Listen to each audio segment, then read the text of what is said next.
Okay, I'm going to do a quick video here on machine speed. This is to answer a question Full Kill had on the forum about the whole nickel dime thing versus how I tell people to use 2 to 3 millimeters. And again, either one, they're just ballparks. It's a starting point. It's not a fucking Bible. It's not a religion. You do not it's not a goddamn golden rule. The whole nickel dime thing, it's old school. Back when they didn't have shit like this, they didn't even really tune anything. They just put lots of tension in it and ran it balls out. Literally. They used 10 microfarad capacitors and would burn holes right through the front springs. That's why those guys got to be so fucking fast with their lines, because they had to in order to keep up with that machine.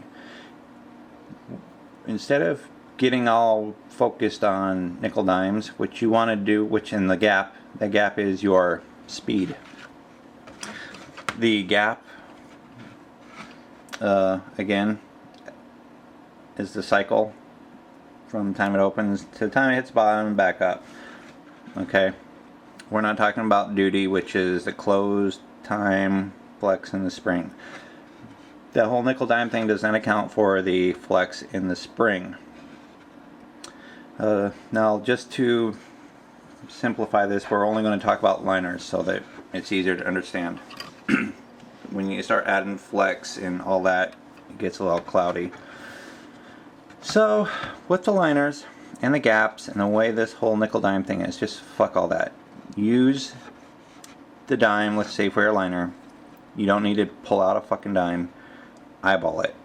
Just look at it, say, yeah, okay, that's about a dime. That's your starting point. Usually, let's see, I have no idea what this gap is, I don't care, but the only thing that matters is that number there, the hertz. So that's at 147. Okay, so when you're, usually that's when you're in the 145 to 150 range, which is about a dime. That's what you're going to see when you eyeball, or even, okay, when you're around a dime, you're going to be in that 150 range. That's pretty fucking fast. What you want to do is go ahead and, like I said, eyeball it, but if you have this, it helps because you can see that you're at, like, say, 150. Usually 150 is going to be too fast for anybody that's been using it for a year or less. Basically what you want to do, you eyeball the dime. And that's where this comes in handy to help you learn. Once you got all this shit down in a few years, you need nothing. You don't need numbers. But you'll eyeball it. You'll start it off. Okay, let's say you're at 150. What you can do is go ahead and actually tattoo with the fucking thing. Run your lines. Chances are they're going to come out pretty sore looking. You're probably going to have some bad healing.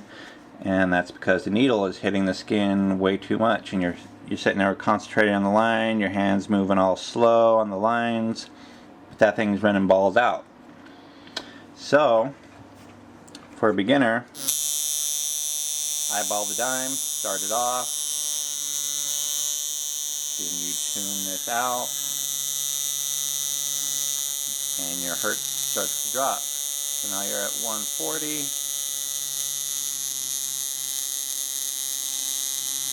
To 135. I would say go down to maybe 135 if you're a beginner.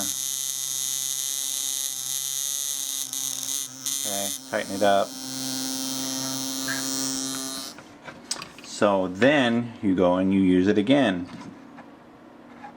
And then you'll notice that the difference between 150 and 135, the machine's running slower, and it's going to match your hand speed. Your lines are going to come out hopefully nice and clear without being raised and overworked. Now, just the opposite, if you were to say run at 135 but your hand speed is faster, then what's going to happen is you're going to have weak lines. You're going to have sketchy weak lines because you're moving along the lines but your machine's not keeping up. So if that's the case, then it's just the opposite. You just turn it in until it gets higher.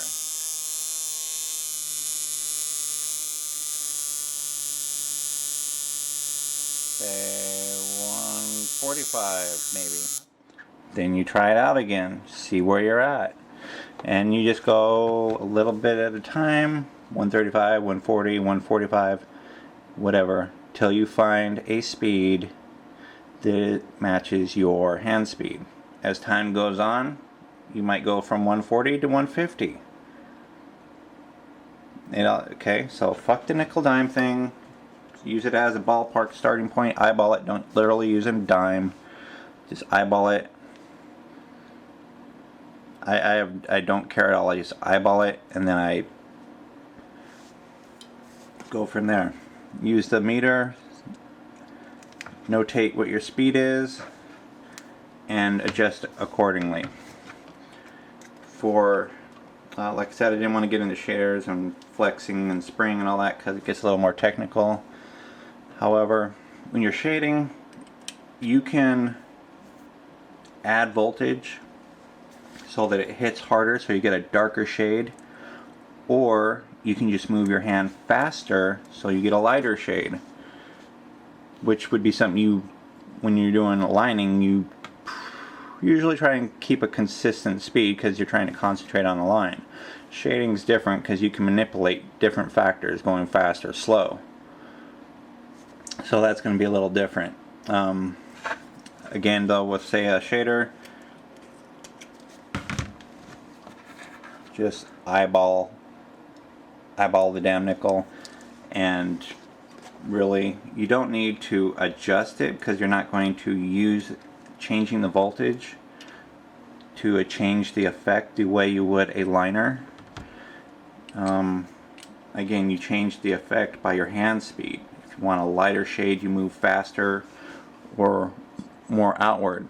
If you want a darker shade, you move tighter and slower.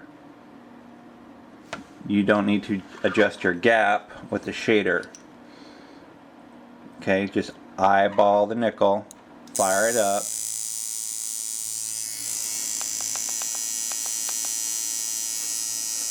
As far as voltage goes, I've covered that before. Just make sure you have enough. It takes what it takes, as long as you have the proper spring tension. Okay, so I'm at 110 unloaded. That's for this machine. My duty, as you see, has to do with the flex and the spring. Fuck all that shit though. 110, 115 is going to be your average unloaded shader speed. If you go too fast, if you tighten it up on a shader, and let's say your unloaded speed is say 125 hertz, now that's going to be a really fast shader, which is okay for like some people if that's your thing and you have one style. But you can't slow, you'll have to move your hand really fast to overdo the speed of the shader to make it the effect lighter. It's kind of, sorry, okay, I'm sure some of you got that, where let's say if this is, the shader is running fast, if you want to move your hand speed faster to make the effect lighter, okay, at this speed, let's say, for example, I'm at 113, so I can go like this, get my certain effect. But if I want it to go lighter, now I gotta really cook that thing, and then the faster you move a shader, the more out of whack and less detail you have with your control. So if you slow it down, let's say to 110 instead of 115, and remember, the slower you go, the more voltage you need, because the bigger your gap is. The bigger your gap, the more voltage you need. You need what you need. That's how many volts you need. Whatever it takes. There is no fucking 6 volts for this machine and 7 volts for that machine rule. That's another thing you can throw out the window. So if your shader runs a little slower, now you have more room You know what I mean? I can move my hand a little bit faster and control that effect, because shading is all about your hand speed. So that's where it's different with the liners and the gaps. Don't make a religion out of the nickel dime thing, is what I'm getting at. So you just need to do that. For the color machines or sculpting liners, that's a little different in that a color machine is all about it's more about power and hit than it is hand speed.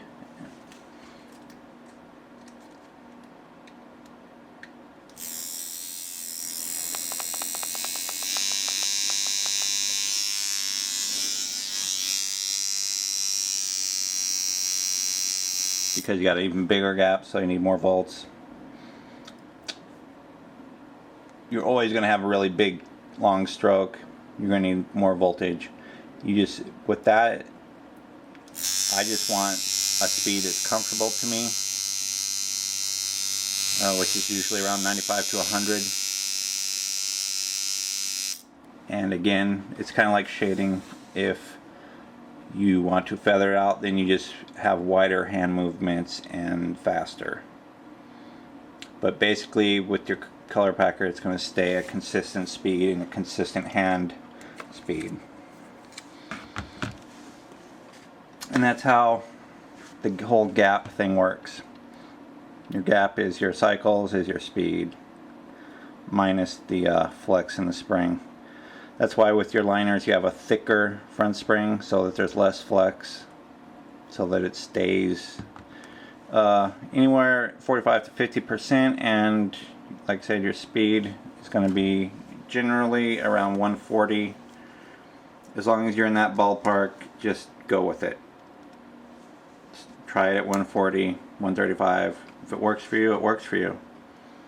If you have weak lines, turn it up to 140, 145. But don't make a religion of the nickel dime thing.